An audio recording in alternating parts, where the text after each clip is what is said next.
Hola mi gente querida, ¿cómo están? Espero que se encuentren súper bien nuevamente. Sean todos bienvenidos a un nuevo video para el canal. Hoy les traigo un video muy interesante que ya se trata de algo de las guerras o comparaciones, podría decirse, de armamento militar y todo eso, ¿no? Creo que primero íbamos a hablar de estos otros países. Ahora, bueno, de un país en este caso, porque dice el video que vamos a estar reaccionando: Perú le ganaría a Ecuador en una guerra hoy. Bueno, a ver, vamos a ver. Me pareció muy interesante. Primera vez que vamos, creo, a hablar de Ecuador. Pero a ver qué nos trae el video. Así que vamos directo a la reacción. Dos países, una frontera que sangró 3 veces. Y una pregunta que muchos se hacen pero pocos se atreven a responder con honestidad: si mañana estallara un nuevo conflicto entre Perú y Ecuador, ¿quién tiene realmente el poder para ganar? No te voy a dar la respuesta fácil. Te voy a dar la verdad, con datos reales, con historia real, y con un análisis que los canales de los dos países no te van a dar porque ninguno quiere admitir sus debilidades. Quédate hasta el final, porque lo que voy a revelarte sobre el último enfrentamiento entre estas dos naciones va a cambiarte la perspectiva completamente. Antes de hablar del presente, hay que entender el pasado. Porque estos dos países no se conocieron en la paz, se conocieron en la guerra. Y no una vez, 3 veces. El primer conflicto fue en 1941. Perú cruzó la frontera con una fuerza militar muy superior, ocupó provincias ecuatorianas, y el resultado fue el Protocolo de Río de Janeiro en enero de 1942, un acuerdo que Ecuador siempre consideró injusto e impuesto bajo presión. Esa herida no cerró. Quedó abierta durante décadas, incubando el resentimiento que vendría después. El segundo roce fue en 1981, conocido como el conflicto del Falso Paquiza. Ecuador había instalado destacamentos militares en una zona que Perú reclamaba como suya. No hubo guerra abierta, pero sí choques aéreos. El ejército peruano destruyó las instalaciones encontradas en su territorio y el asunto se cerró sin resolverse de fondo. Una vez más, parche sobre la herida. Pero el capítulo más importante, el que realmente cambió la historia de esta rivalidad, fue la guerra del Cenepa en 1995. Y aquí es donde la narrativa que cada país cuenta se separa completamente. El 26 de enero de 1995, 4 equipos de combate ecuatorianos conocidos como el Escuadrón Zafiro ejecutaron una operación para desalojar a tropas peruanas que habían instalado un helipuerto en territorio que Ecuador consideraba suyo. La acción dejó 3 soldados peruanos muertos y encendió el conflicto. 2 días después, las fuerzas peruanas lanzaron su primer ataque terrestre con apoyo de helicópteros artillados y cazabombarderos. Fue el inicio de un enfrentamiento que duraría poco más de un mes, pero que dejaría cicatrices profundas en los dos lados. Ahora bien, ¿quién ganó el Cenepa?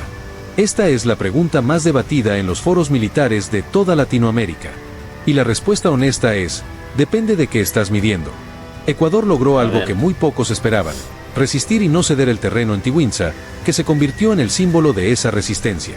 El general Paco Moncayo diseñó una defensa activa y un combate tierra-aire que sorprendió al ejército peruano, una táctica que había aprendido durante su estadía como agregado militar en Israel.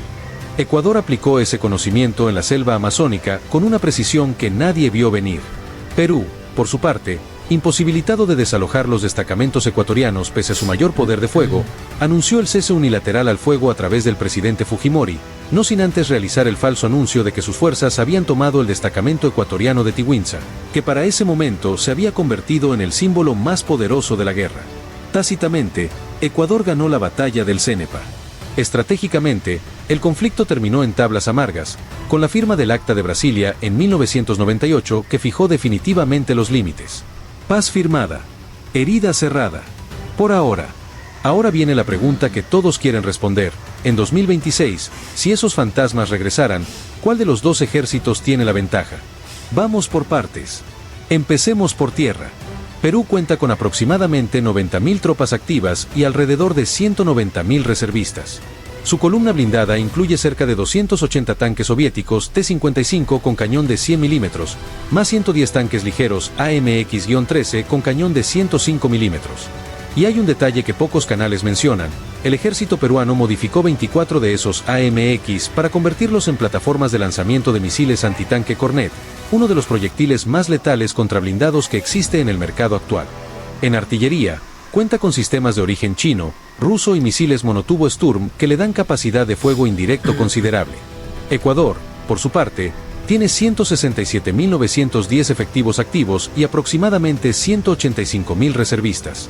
Numéricamente, Ecuador supera a Perú en soldados activos. Su principal carro de combate es también el AMX-13, del que posee alrededor de 108 unidades. Tiene vehículos blindados, lanzacohetes BM-21 y artillería autopropulsada. Pero la ventaja real del ejército ecuatoriano en tierra no está en los tanques. Está en otra cosa completamente diferente. Ecuador ha profundizado en años recientes su cooperación con los Estados Unidos, que le provee equipo moderno, capacitación especializada y financiamiento para sus fuerzas armadas. Y más importante aún, tiene unidades especiales de combate selvático que llevan décadas entrenando específicamente para la Amazonía.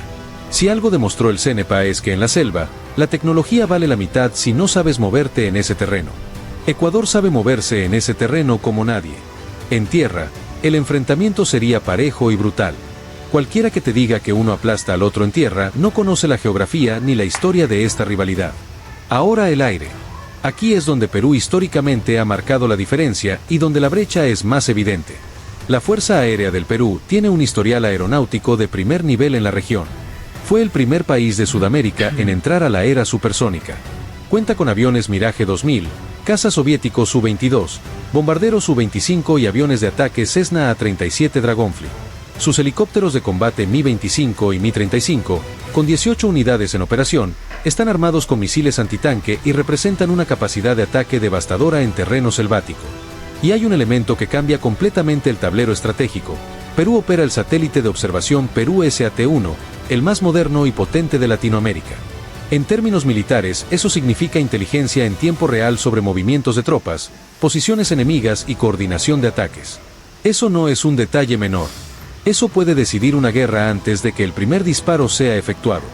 Ecuador ha modernizado su fuerza aérea de forma gradual durante la última década. Cuenta con aviones Atlas Cheetah C, FIR modernizados versión E-10 y 17 unidades del A-29 Super Tucano, un avión de ataque ligero altamente efectivo en combate de baja intensidad y en selva. En el CENEPA, la aviación ecuatoriana entró en combate real por primera vez en su historia y demostró que podía operar bajo fuego en condiciones extremas. Pero la verdadera carta ecuatoriana en el dominio aéreo no son sus aviones de ataque. Son sus sistemas de defensa antiaérea. Ecuador cuenta con sistemas de misiles tierra-aire de corto alcance que cubrirían cualquier avance de la aviación peruana sobre su territorio. Los sistemas Chaparral, con misiles Sidewinder, tienen un alcance de hasta 9.000 metros y representan una amenaza seria para cualquier piloto que se aventure sobre zona ecuatoriana. Sumado a eso, posee unidades móviles altamente transportables capaces de desplazarse con rapidez y reposicionarse antes de ser detectadas. En síntesis sobre el aire, Perú tiene superioridad aérea ofensiva clara. Ecuador tiene una defensa aérea que puede neutralizar parte de esa ventaja y convertir cualquier campaña de bombardeo en una operación costosa y arriesgada. Finalmente, el mar.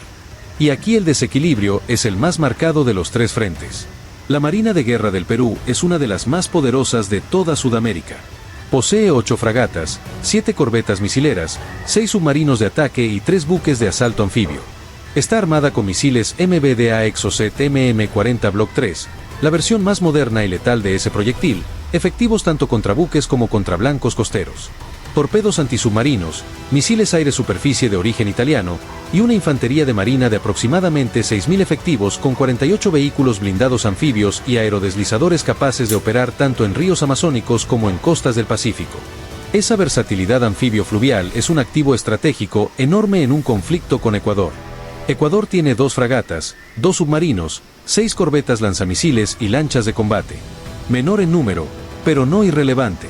Cuenta con sus propios misiles Exocet, aunque en versión Block 1, tecnológicamente inferior a la que usa Perú, y una infantería marina de más de 5.000 hombres altamente entrenados y equipados con morteros, cañones y fusiles de asalto modernos. En el mar, Perú gana con claridad en capacidad de proyección y potencia de fuego. Sí. Ecuador defendería sus costas con determinación, pero no podría sostener una confrontación prolongada en el Pacífico. En el ranking global Firepower 2026, Perú ocupa el puesto 50 del mundo con un presupuesto de defensa de $2.000 millones anuales. Ecuador se ubica en el puesto 72. La diferencia existe, pero no es tan aplastante como muchos creen.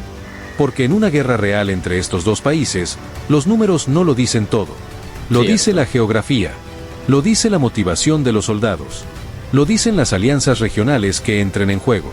Y lo dice, sobre todo, la historia. Ecuador demostró en 1995 que un ejército numéricamente inferior puede frenar a uno más grande cuando combate en su propio terreno, con convicción y con una estrategia bien ejecutada.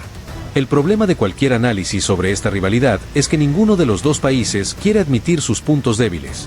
Perú tiene el poder proyectado, el satélite, la marina dominante y la fuerza aérea ofensiva. Ecuador tiene los números en tierra, la defensa aérea que neutraliza parte de esa ventaja, las unidades selváticas más experimentadas del continente y la lección aprendida del CENEPA que nunca olvidó y que sigue siendo parte del ADN de sus fuerzas armadas. Una guerra entre estos dos países no sería rápida, no sería limpia, y no habría un ganador claro. Sería una sangría que los dos pagarían por décadas, igual que lo pagaron antes. Hay algo que vale la pena decir antes de cerrar, y que muy pocos análisis sobre este tema tienen el coraje de mencionar. La paz entre Perú y Ecuador no es solo un papel firmado en Brasilia. Es también una realidad económica y humana. Los dos países comercian, comparten la región amazónica, tienen ciudadanos mezclados en sus ciudades fronterizas. La guerra es siempre el fracaso de la política, y estos dos pueblos lo saben mejor que nadie porque la vivieron 3 veces y pagaron el precio en vidas jóvenes perdidas en la selva. Pero la pregunta del millón no es si habrá guerra. La pregunta es si ambos países están preparados para que eso nunca vuelva a ocurrir. Y mirando los presupuestos militares en crecimiento, las modernizaciones en curso y las tensiones que siguen latentes en la región latinoamericana en 2026, esa es una pregunta que ningún político de Quito ni de Lima está respondiendo con la honestidad que sus pueblos merecen. ¿Tú qué crees? Si el conflicto del CENEPA ocurriera hoy con el armamento actual de ambas naciones, ¿cuál sería el resultado? Déjame tu opinión en los comentarios. Y si este análisis te pareció diferente a todo lo que has visto antes sobre este tema, dale like y suscríbete porque aquí la geopolítica latinoamericana se analiza sin bandera ni favoritismo. Nos vemos en el próximo video. Wow, como ven, muy interesante. Quiero aclarar antes de continuar que el video no es para que haya rencor o odio en los comentarios por si van a comentar las personas que vayan a ver el video. Solo es tema informativo, ¿no? Se podría decir, para saber la diferencia o, como decía en el video, algunas de las debilidades que puede tener cada país en este tema. Pero bueno, cada persona tiene su opinión. Me gustaría saber la de ustedes en los comentarios. Déjenla ahí que yo la voy a estar leyendo. Y bueno, como les decía, no es para que creen peleas y todo eso. Ojalá no pase ninguna guerra en años próximos, y bueno, esperemos que no pase nada, ¿no? Porque somos latinoamericanos. Yo pienso que deberíamos siempre llevarnos bien, aunque en tema política siempre hay contradicciones y de todo, pero esperemos que no pase a guerras, sino que siempre para solucionar problemas tiene que ser hablando y eso. Pero bonito el video, me encantó. Son buenos para poder reaccionar, saber un poco del armamento que tiene cada país. Y bueno, algo que no sé si no lo escuché muy bien o cómo fue, pero han tenido 3 guerras. En la primera ganó Perú, en la segunda no recuerdo si lo dijo o no, pero no recuerdo si. Dejarme en los comentarios por si alguien se dio cuenta o sabe si ganó Perú o Ecuador, porque en la tercera creo que ganó Ecuador, en la del 95, que es la última que tuvieron. Y eso, me gustaría saber si sus opiniones ustedes, dejarme en los comentarios. No olviden suscribirse al canal y nos vemos en un próximo video. Chao, chao.